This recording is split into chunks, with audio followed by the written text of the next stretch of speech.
morning, good evening, good afternoon, whatever it is, wherever you are. My name is Andrew Gross and welcome to another edition of Rise and Grind.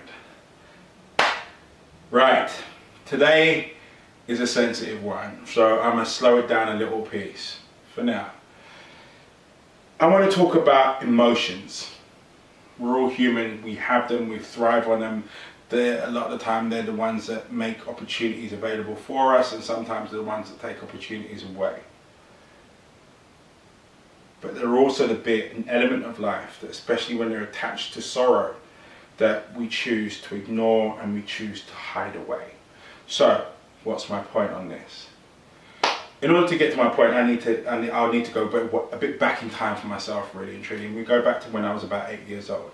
Those of you that know me will know what point in my life I'm about to highlight, and will also understand the bits that go along with it. However, when I was 8 years old, so this is going back to 1988, my father unfortunately was involved in a car collision and he died. And as you can imagine, that filled my world with a level of grief that you cannot possibly imagine unless you've gone through something very similar. And at that point in my life, I was 8 years old, and as you can imagine, my parents were awesome at being parents. So my mum and my dad, despite whatever was going on with them, I was completely oblivious. I lived in the bubble a child should. Nothing touched me. I played games. It was all jokes and it was all fun. On that day, that bubble popped, and I smelt the world for the first time, and I didn't like it. You know, I couldn't stop the tears from rolling when she told me what was going on, but when I saw her start rolling, I made a decision.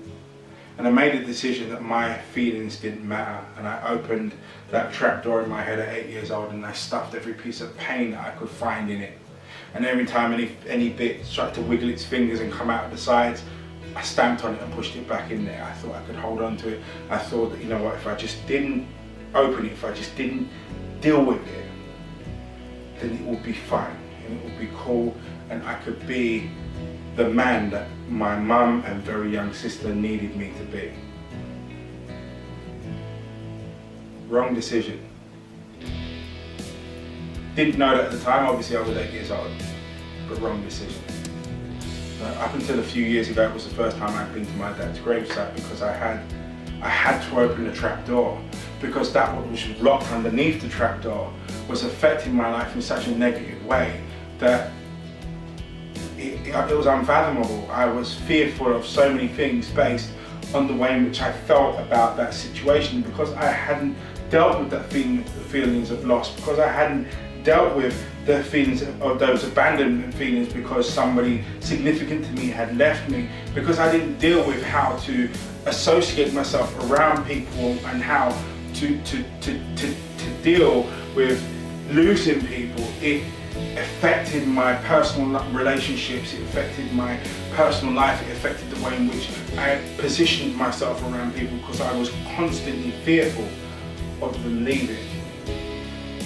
You may consider the trapdoor to be the safest place in the world to bury your emotions, but your emotions will take root and will grow a tree right through the center of your house and destroy it if you let it.